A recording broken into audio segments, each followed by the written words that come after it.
Works की बात बोली जाती है। ये डीपी वर्क्स क्या है? इसके माध्यम से मेरा बनना भी होगा। जब किसी को हम बोलने जाएंगे तुम सिगरेट मत पियो, तो मुझे पहले छोड़ के बोलना पड़ेगा। यदि मैं किसी को बोलने जा रहा हूं नाम ध्यान करो, तो मेरा मन वो बात सुन रहा है, मुझे भी नाम ध्यान करना होगा। ये मैन मेकिंग एक बहुत बड़ा प्लेटफॉर्म है डीपी वर्क्स। एक एक आदमी को हम हर दिन ये सोचना होगा आज फलाना आदमी के यहां जाएंगे, उसके पहले मुझे अपने को चार्म करना होगा, चार्ज करना होगा। Charm yourself if you want to charm everyone. आज डीपी वर्क्स का मां लोगों का दायित्व ज्यादा है। मां लोग जो पारिवारिक जीवन का बेस तैयार करती है, मां का दायित्व होता है वो अपने पति को इष्ट के तरफ ठेले। मां का दायित्व होता है बच्चों को इष्टमुखी बनाए। ये मां लोग जब ग्रुप होकर के जाएगी किसी घर में, उससे वार्तालाप करेगी। हम लोग सीधे बोलते हैं, नाम ध्यान करते हैं, इष्टभीति करते हैं, ऐसे नहीं। उसका अंतरंग रूप से उसके साथ मिलना होगा। एक नजर उसके घर में देख लेना है ठाकुर जी को कैसे रखता है।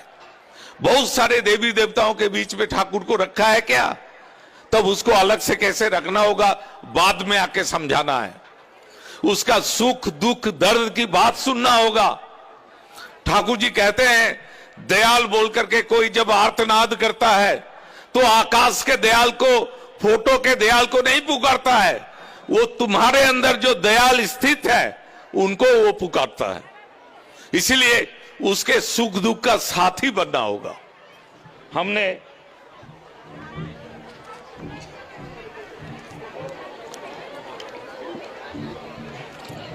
हमने दीक्षा के समय संकल्प लिया है, आज से गुरु भाइयों की आपत्ति विपत्ति में यथासाध्य अर्थ, वाक और वास्तव कर्म द्वारा सहायता पहुंचाने एवं उन्हें आपदाओं से मुक्त करने के लिए दृढ़ प्रतिज्ञ हुआ। दीक्षा के बाद इस बात को हम कितना बार स्मरण रखते हैं? कितने गुरु भाइयों के आपत्ति विपत्ति से मुक्त होने के लिए हमने क्या किया है? ये डीपी वर्क्स उसको सचेत कर देता है। कोई रास्ता नहीं है मंगल का बिना दूसरों का मंगल किए हुए। दूसरों की मंगल कामना ही मेरे मंगल की प्रसूति है। मैं किसी को कुछ बोलूं या किसी से सुनूं, उससे मंगल नहीं होगा, वास्तव रूप में करना होगा। मेरा ठाकुर जी का कौन कितना ये एप्रिशिएट कर रहा है, उससे उसका मंगल नहीं होगा। वो एक कॉम्प्लेक्स है, वो थोड़ा सा सुरसुरी उसको मिलेगा, लेकिन जब तक वो युक्त नहीं होगा, धरो करो बनो पाओ, this is the philosophy of Thakur. Be consented to living ideal, do accordingly, have your ability, then you get it. पकड़वाना होगा। अभी भी बहुत सारे गुरु भाई हैं, उनके घर में बच्चे लोग अभी भी इष्टमुखी नहीं है। क्यों? मेरे ही बोध में गड़बड़ी है। मैं अपने बच्चों को अच्छा से अच्छा शिक्षा देना चाहता हूं, अच्छा से अच्छा मेडिकल उसका अच्छा देना चाहता हूं, लेकिन जो करने से उसका जीवन सर्वांगीण सुंदर होगा वो नहीं कर रहा हूं। मतलब मेरा भी ठाकुर जी को पकड़ने में कहीं ना कहीं संशय है। मैं सोचता हूं, बोलता हूं कुछ और करता हूं कुछ। इसलिए डीपी वर्क सबसे पहले अपने घर में करना है। मेरे बच्चे इष्टमुखी हो, अपना लड़का इंजीनियर हो, डॉक्टर हो, कोई असुविधा नहीं है, लेकिन वो ठाकुर का ही बन करके हो। फर्स्ट वो ठाकुर जी का बने, फिर वो दूसरा बने, तभी मंगल है। आज जो परिवेश परिस्थिति आ रही है, मेरा लड़का भी इंजीनियरिंग में एडमिशन ले लिया। मैं उसे बोला मैं नहीं कभी चाहता तुम इंजीनियर डॉक्टर बनो, तुम ईस्ट को लेकर के 4th जनरेशन चलोगे।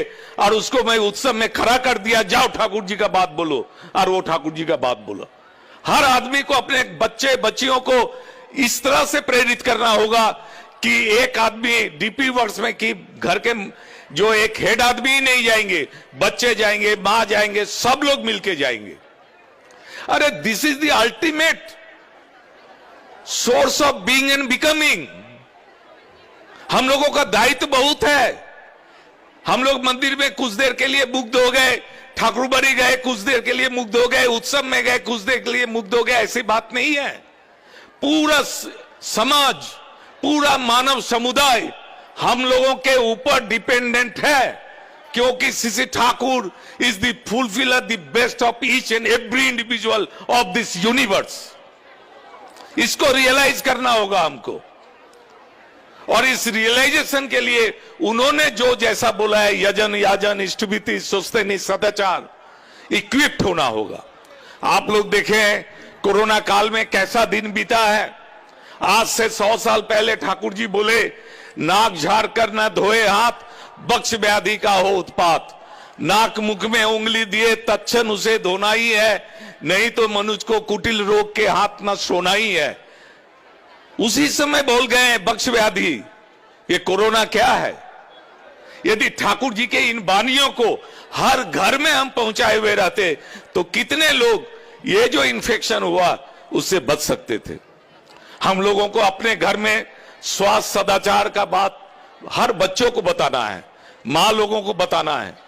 ये बच्चे क्या हो जाता है, डिविएट कर जाते हैं। उस समय हम लोग ऐसा अवस्था में रहते हैं, करने का कुछ नहीं रहता है।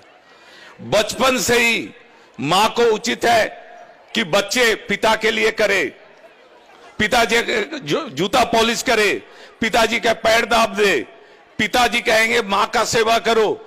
डेली एक्टिविटीज होना चाहिए, दैट इज मातृभीति पितृभीति। ये these are the small activities. इसको हम जनरेट नहीं करने से वो आदमी अच्छा नहीं हो सकता। इसलिए ठाकुर जी बेसिक जो चीज बोले हैं उसको हम लोगों को करना है, अपने घर में इंप्लीमेंट करना शुरू करना है, अपने बच्चों में इंप्लीमेंट करना है। ये जो हम लोग बात बात में क्या होता है, दाम्पत्य जीवन में पति कुछ बात बोले, मैं पत्नी काट दिया है, अखन होवे ना, पत्नी कुछ बात बोले, की बोल छे तुम, ऐसे चिल्ला कर दिए, बच्चा देख रहा है। ठाकुर जी बोले हैं मां पिता आपस में झगड़ा करते, पुत्र पुत्रियां देखे, बर्बादी के सदर द्वार पर बच्चों को रखे।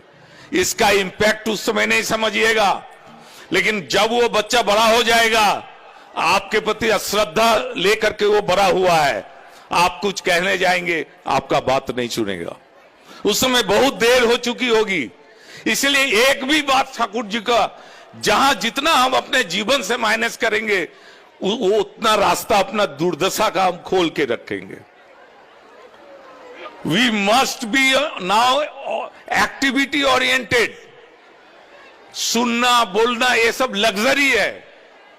ये जितना सुनना यदि हमारे जीवन में स्पर्श नहीं करे, बोलना यदि मेरा जीवन को स्पर्श नहीं करे, तो ये एक लग्जरी है। बहुत प्रवचन होता है, वो सबके लिए दूसरा दुनिया है। ठाकुर जी कर्ममुखी जीवन की बात कहते हैं। वर्तमान आचार्य देव हर मुहूर्त में हम लोगों के अंदर हजारों विभ्रांतियों को दूर कर रहे हैं।